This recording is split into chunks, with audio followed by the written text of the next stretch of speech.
Assalamualaikum warahmatullahi wabarakatuh. Apa kabar anak-anakku yang soleh dan cerdas? Pada hari ini kita akan belajar pendidikan agama Islam. Oke, sebelumnya mari sama-sama kita awali pembelajaran kita pada hari ini dengan membaca basmalah. Bismillahirrahmanirrahim. Baik, apa kabar semuanya anak-anakku yang soleh dan cerdas? Sehat semua ya? Alhamdulillah sehat semua. Baik, anak-anakku yang soleh, cerdas, hebat, ganteng, dan cantik semuanya. Pada kesempatan kali ini kita akan belajar pendidikan agama Islam atau kita singkat dengan PAI, yaitu dengan judul Hidup Bersih dan Suci. Tapi sebelumnya kita review dulu. Pekan lalu atau di kesempatan yang lalu kita telah belajar tentang sikap jujur. Ya, kita harus sebagai anak yang soleh, sebagai orang Islam, kita harus menjunjung tinggi kejujuran. Nah, dan juga percaya diri dan suka memaafkan. Nah, 3 poin itu sudah kita pelajari, kita sampaikan di kesempatan yang lalu. Kita harus selalu jujur dalam kebenaran dan juga percaya diri dan saling memaafkan atau suka memaafkan. Jika ada kesalahan dari teman, saudara, atau siapa saja, mudahkanlah hati kita untuk memaafkan. Oke, baik anak-anakku sekalian semua, yang hebat semuanya.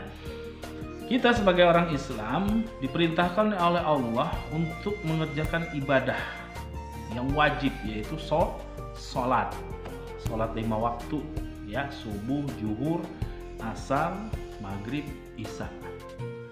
Nah, sebelum kita mengerjakan ritual ibadah sholat itu ada syaratnya dulu. Kita harus melaksanakan wudhu. Nah, berwudhu ini adalah salah satu kita bersuci dari hadas kecil. Ya. Baik anak-anakku sekalian, sebelum kita terangkan lebih lanjut, silahkan bukunya dibuka, Pendidikan Agama Islam, ya, halaman 63, yaitu hidup bersih dan suci. Nah, kita harus selalu menjaga kebersihan, suci. Setiap muslim kita wajib melaksanakan sholat. Sholat itu harus disertai dengan badan yang bersih, tempatnya juga suci. Nah, wudhu adalah salah satu cara kita untuk bersuci, membersihkan tubuh kita dari hadas, ya. Tempat sholat juga harus bersih. Oleh karena itu, yang laki-laki diperintahkan sholat berjamaah di masjid, yang perempuan cukup di rumah, ya. Anak-anakku, baiklah. Selanjutnya, mari kita buka halaman 66. Ya, dibuka halaman 66. Dan di sini kita akan belajar tentang arti bersuci. Nah, bersuci itu dalam bahasa Arabnya atau bahasa fikihnya disebut toharo. Apa? Bersuci artinya disebut juga dengan toharo. Nah, bersuci ini kita membersihkan tubuh kita dari kotoran dan najis. Nah, seperti contoh kalau mau sholat, misalnya habis pulang sekolah. Nah, ketika mau sholat asar, pulang sekolah misal jam 2, ketika mau sholat asar, sebelum sholat kita diperintahkan berwudu, bersucinya dengan berwudu.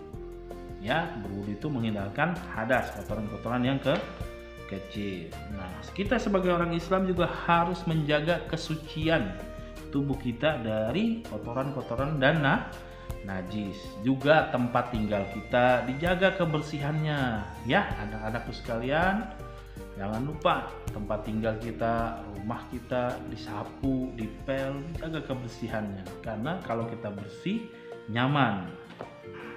Dan sebagai orang Islam, kita bersuci seperti berwudu, mandi, itu juga menjaga kebersihan tubuh kita. Nanti juga kita akan menjadi sehat. Nah, bersuci itu teman-teman membersihkan diri kita dari hadas atau dari najis.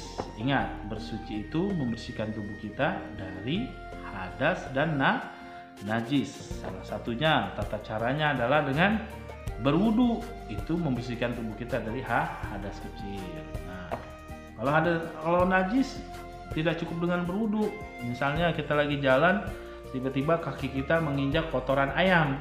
Nah, itu berarti kaki kita terkena najis. Tidak cukup dengan wudu, dibersihkan, dicuci. Nah, seperti itu ya. Baiklah anak-anakku sekalian, berbicara tentang bersuci, kita juga akan berhubungan dengan sesuatu yang kotor, yaitu najis. Najis dibagi menjadi 3. Yang pertama, najis ringan. Yang kedua, najis sedang. Yang ketiga adalah najis berat. Bisa dilihat di bukunya halaman 66. Najis dibagi menjadi 3. Bapak ulangi sekali lagi. Yang pertama najis ringan, yang kedua najis sedang, yang ketiga adalah najis berat. Pak, najis itu apa sih? Nah, najis adalah kotoran yang harus kita bersihkan. Nah, nanti akan diterangkan lagi. Yang pertama, najis ringan. Contohnya air, BAK, pipis bayi yang masih menyusui ya. Yang kedua, najis sedang. Semua kotoran hewan, kotoran manusia itu najis sedang. Darah ayam, darah sapi, darah kerbau, itu darahnya najis sedang. Yang ketiga, najis berat, yaitu air liur anjing. Nah, ya. Air liur anjing ini berat, terdapat bakteri dan kuman. Bahkan Islam mengajarkan cara membersihkannya. Kita bersihkan yaitu dengan apa? Dengan 7 kali membersihkannya. Ya, dengan 7 kali, salah satunya dengan debu atau tanah. Nah, baik teman-temanku sekalian, untuk selanjutnya tata cara bersuci yang terakhir. Tata cara bersuci pertama ada mandi. Halaman 68 dilihat, ada mandi.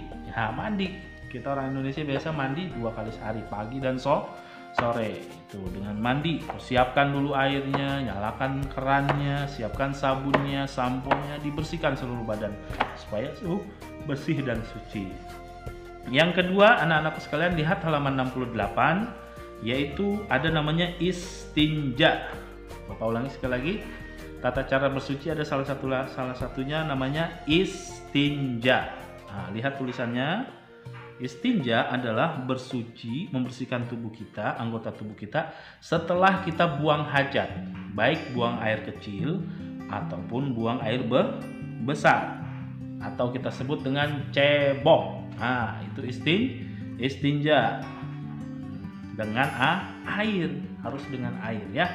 Setelah buang air besar, itu kita cebok, dalam bahasa Arab atau fikihnya disebut istinja. Nah, tidak hanya cukup mandi. Kalau mandi tadi yang pertama membersihkan tubuh kita seluruhnya. Nah, kalau istinja itu membersihkan anggota tubuh kita setelah kita buang hajat, buang air kecil ataupun buang air besar, dan itu harus dicuci dengan bersih, sebersih-bersihnya agar kuman tidak tertinggal di tubuh kita. Baik anak-anakku sekalian, kiranya itu saja yang Bapak sampaikan pelajaran PAI kali ini, yaitu tentang tema kita bersuci dan hidup bersih. Bersuci artinya membersihkan tubuh kita dari kotoran, atau kita sebut dalam bahasa Arabnya toharoh. Nah, sebelum Bapak ulangi sekali lagi, sebelum sholat kita wajib berwudu. Berwudu itu menghilangkan hadas kecil. Tata cara bersuci ada 2 tadi.